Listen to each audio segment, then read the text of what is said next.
Rancangan Undang-Undang tentang Penetapan Peraturan Pemerintah Pengganti Undang-Undang Perpu Nomor 2 Tahun 2022 tentang Cipta Kerja menjadi undang-undang dapat disetujui untuk disahkan menjadi undang-undang.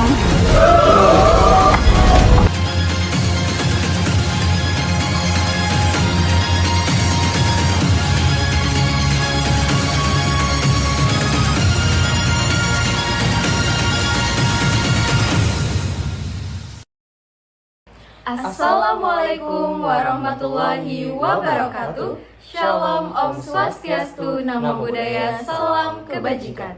Dewan Juri yang terhormat dan sivitas akademika yang kami banggakan, sebelum kami memperdebatkan mosi pada hari ini, yaitu pro dan kontra pengesahan Perpu Cipta Kerja menjadi undang-undang, izinkan kami, tim dari Universitas Lambung Mangkurat, untuk memperkenalkan diri terlebih dahulu. Saya, Tajmila, sebagai pembicara pertama dari pihak pro, dan di sebelah kiri saya, Muhammad Iqbal, sebagai pembicara kedua dari pihak kontra.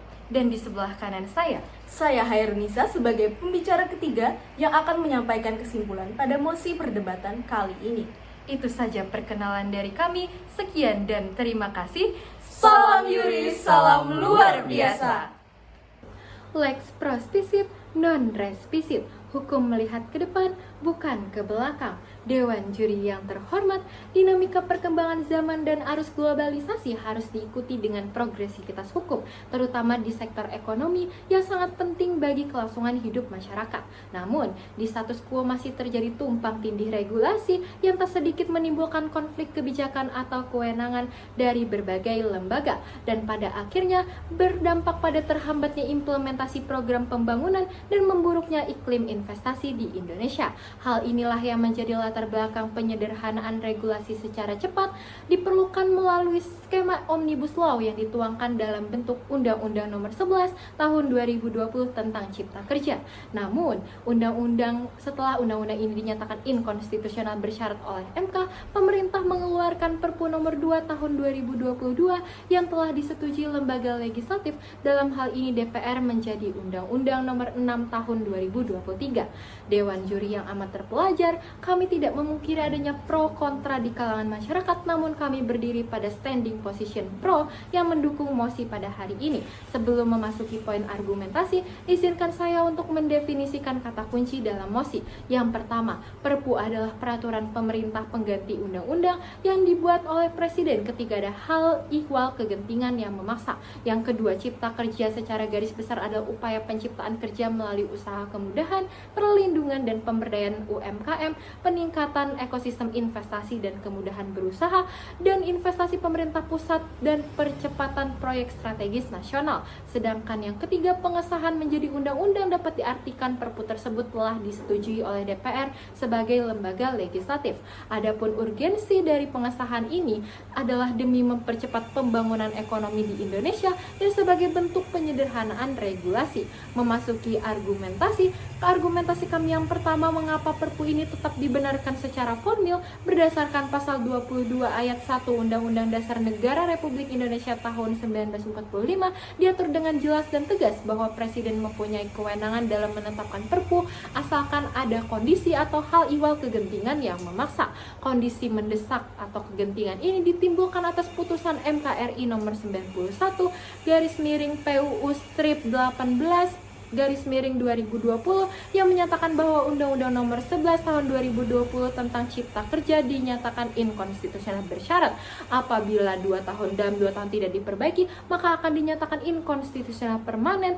Namun menurut kami waktu 2 tahun ini adalah waktu yang lama, sedangkan urgensi percepatan ekonomi harus segera dilaksanakan.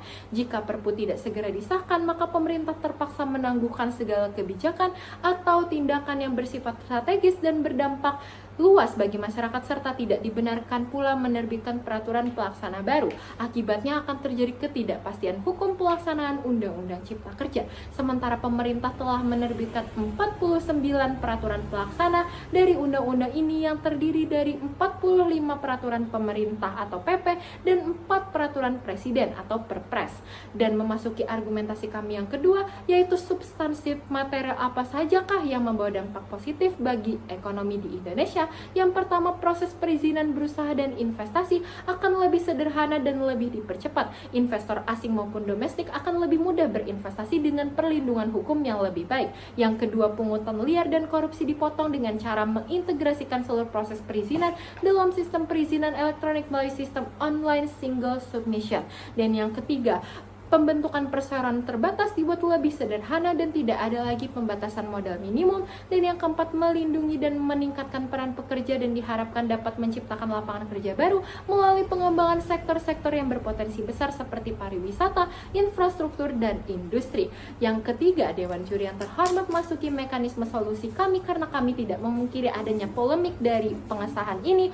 Kami tetap melindungi masyarakat bahwa ketika ada pasal-pasal yang masih dinilai bermasalah, masyarakat tetap dapat mengajukan check and balance dengan melakukan judicial review ke Mahkamah Konstitusi sesuai dengan pasal 24 ayat 1 Undang-Undang Dasar Negara Republik Indonesia tahun 1945, bahwa undang-undang tersebut masih bisa diuji secara formil maupun secara material sehingga masih terbuka ruang untuk perbaikan dan pembenahan demi melindungi hak-hak konstitusional warga negara. Atas argumentasi yang telah kami sampaikan, kami tetap setuju dan kami tetap bangga berdiri sebagai pihak pro. Sekian, terima kasih.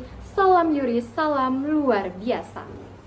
Vox Populi, Vox Dei, suara rakyat, suara Tuhan. Dewan Juri yang amat terpelajar, hukum dibuat untuk menjaga keseimbangan kepentingan masyarakat demi terciptanya ketertiban dan keadilan. Namun Dewan Juri yang terhormat, polemik yang terjadi di kalangan masyarakat terkait pengesahan Perpu Cipta Kerja menjadi undang-undang adalah bukti bahwa masih banyak substansi di dalamnya yang bermasalah, yang tidak mengakomodir kepentingan masyarakat. Sedangkan Indonesia adalah negara demokrasi yang menjunjung tinggi suara rakyat. Dewan Juri yang terhormat, jika kita lihat urgensi yang disampaikan tim pemerintah, yakni adanya urgensi terkait percepatan investasi di bidang ekonomi. Urgensi tersebut tidak cukup kuat dan tidaklah bisa dibenarkan dengan mengorbankan banyak kepentingan rakyat, terutama kaum pekerja demi investasi dan percepatan ekonomi. Salah satu alasan argumentatif yang dibawa pemerintah dalam mengeluarkan perpu tersebut adalah kebutuhan mendesak di bidang ekonomi. Namun, hal kontradiktif justru dapat dari rilis pemerintah sendiri bahwa pertumbuhan ekonomi di Indonesia pada tahun 2022 merupakan yang tertinggi semenjak 2014, yaitu lebih dari 5,31%.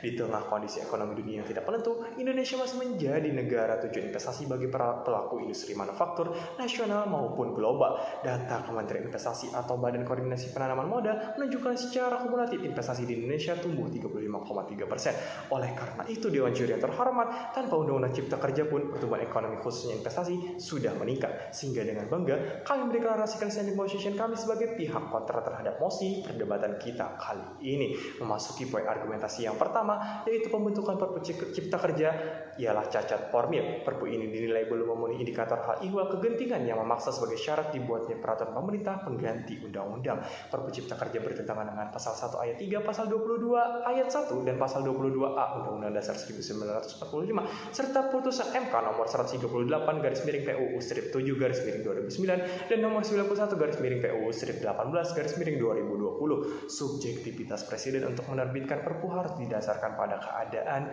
yang objektif. Apabila ditinjau dari 3 tolak ukur, keberadaan perpu ini tidak memenuhi syarat karena selama ini pemerintah menggunakan Undang-Undang Nomor 11 Tahun 2020 untuk melaksanakan kebutuhan mendesak dalam penyelesaian masalah hukum yang masuk dalam ruang lingkupnya, dan selama ini tidak terjadi kekosongan hukum. Dewan Juri yang terhormat, alih-alih mencari jalan pintas mencederai demokrasi dengan membuat perpu yang tidak memenuhi indikator hal ihwal kegentingan yang memaksa, pemerintah seharusnya melaksanakan amanat MK untuk memperbaiki Undang-Undang Cipta Kerja yang dinyatakan inkonstitusional bersyarat sesuai batas waktu yang ditetapkan oleh MK. Banyaknya kejanggalan dalam Perpu Cipta Kerja ini menimbulkan kesan seakan-akan pemerintah melarikan diri dari permasalahan yang seharusnya diselesaikan. Dewan Juri yang terhormat, hal ini berkesesuaian dengan teori konfigurasi politik otoriter di mana negara itu tidak mengindahkan perintah putusan MK dengan menetapkan Perpu Cipta Kerja, sehingga Perpu nomor 2 tahun 2022 yang telah disahkan menjadi Undang-Undang nomor 6 tahun 2023 tentang Cipta Kerja menjadi produk hukum yang konservatif atau ortodoks. Dewan Juri yang terhormat, sedangkan masyarakat mempunyai peran sentral untuk berpartisipasi secara bermakna dalam pembentukan peraturan perundang-undangan serta terlibat dalam pelaksanaan dan pengawasan terhadap undang-undang yang disinyalir masih memiliki banyak substansi yang bermasalah. Memasuki poin argumentasi yang kedua, yaitu secara material atau substansi Undang-Undang Cipta Kerja yang disahkan ini memiliki dampak negatif. Yang pertama, proses perizinan berusaha dan berinvestasi yang dilakukan secara sederhana dan cepat dapat menimbulkan tindakan kesewenang-wenang dari pengusaha untuk kepentingan pribadi. Yang kedua, perlindungan kerja kepada petani akan melemah dan komoditas pangan impor akan semakin mengimpit petani lokal. Yang ketiga, dihapusnya upah minimum kabupaten kota atau UMK bersyarat serta upah minimum sektoral kabupaten kota atau UMSK. Yang keempat, ketidakpastian bagi para buruh kontrak yang tidak terdapat ketentuan durasi masa kontrak. Memasuki mekanisme solusi yang dapat kami tawarkan mengingat standing position kami sebagai pihak kontrak terhadap mosi perdebatan kita kali ini. Yang pertama, menjadikan hal ini pembelajaran kedepannya bagi pemerintah untuk memperbaiki sistem demokrasi, memperkuat partisipasi masyarakat yang bermakna dari segi pembentukan secara formil dan membuat peraturan yang mengakomodir hak-hak pekerja secara material. Yang kedua, memperkuat sistem check and balance antara eksekutif dengan yudikatif melalui judicial review. Jangan sampai eksekutif mengambil jalan pintas dan seharusnya melaksanakan amanat putusan MK. Yang ketiga, memperkuat sistem check and balance antara eksekutif dengan legislatif melalui legislative review. Apabila masih banyak masalah dalam Perpu, seharusnya DPR sebagai lembaga legislatif tidak langsung mengesahkan Perpu tersebut menjadi undang-undang, sehingga berdasarkan argumentasi dan mekanisme solusi yang dapat kami tawarkan, kami secara tegas, lugas serta meyakinkan menolak mosi perdebatan kita kali ini. Sekian, terima kasih. Salam Yuris, salam luar biasa.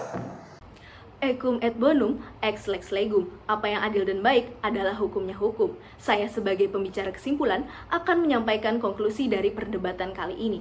Dewan juri yang amat terpelajar, seperti yang kita ketahui bahwa perdebatan akan selalu memiliki dua pihak, yaitu pihak pro dan pihak kontra terhadap mosi perdebatan. Namun di sini, saya menemukan adanya 4 poin pertentangan yang terjadi dalam perdebatan kali ini. Yang pertama yaitu dari segi urgensinya, yang kedua dari segi formilnya, yang ketiga dari segi substansi atau materialnya, dan yang keempat mengenai mekanisme solusi yang kedua tim tawarkan.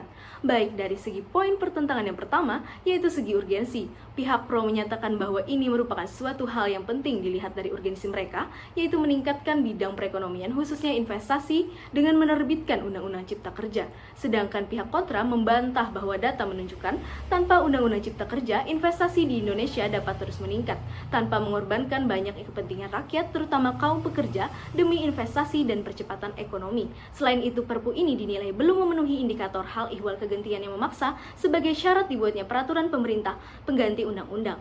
Kemudian memasuki poin pertentangan kedua dari segi formil, yaitu dari pihak pro menyatakan tujuan dan mekanisme dari pengesahan undang-undang ini dapat dibenarkan. Dari pihak kontra menyatakan negara terlalu terburu-buru membuat Perpu yang kemudian disahkan menjadi Undang-Undang Nomor 6 Tahun 2023 ketimbang merevisi sesuai amanat Mahkamah Konstitusi, sehingga menjadi produk hukum yang konservatif atau ortodoks, padahal seharusnya ada peranan partisipasi masyarakat yang bermakna. Kemudian memasuki poin pertentangan ketiga dari segi material. Dari pihak pro membawa banyak dampak positif, namun dianalisis bahwa dampak tersebut mayoritas menguntungkan pengusaha atau pemilik modal saja, sedangkan dari pihak kontra membawa banyak dampak negatif, terutama di kalangan pekerja sebagai aktor yang dirugikan. Kemudian memasuki poin pertentangan keempat mengenai mekanisme solusi, yang mana dari pihak pro memberikan solusi didasarkan pada pasal 24 ayat 1 Undang-Undang Dasar 1945, sehingga jika terdapat pasal yang masih bermasalah dapat dilakukan judicial review kepada Mahkamah Konstitusi agar hak-hak masyarakat tetap terlindungi dan terjamin. Kemudian Dewan Juri yang terhormat, sangat disayangkan pihak kontra menyampaikan solusi yang sama dengan pihak pro karena undang-undang sudah terlanjur disahkan, dan hal ini dapat dijadikan pelajaran ke depannya bagi pemerintah untuk memperbaiki sistem demokrasi, memperkuat partisipasi masyarakat yang bermakna dari segi pembentukan secara formil, dan membuat peraturan yang mengakomodir hak-hak pekerja secara material. Oleh karena itu, saya bangga dapat menyimpulkan perdebatan mengenai pengesahan Perpu Cipta Kerja menjadi undang-undang bahwa secara urgensi dan tujuannya memang baik, namun masih banyak kecacatan dari segi formil dan materialnya, sehingga tetap perlu dilakukan perbaikan demi terciptanya keselarasan antara kepentingan masyarakat, bangsa, dan negara. Sekian kesimpulan dari saya. Salam Yuris, salam luar biasa.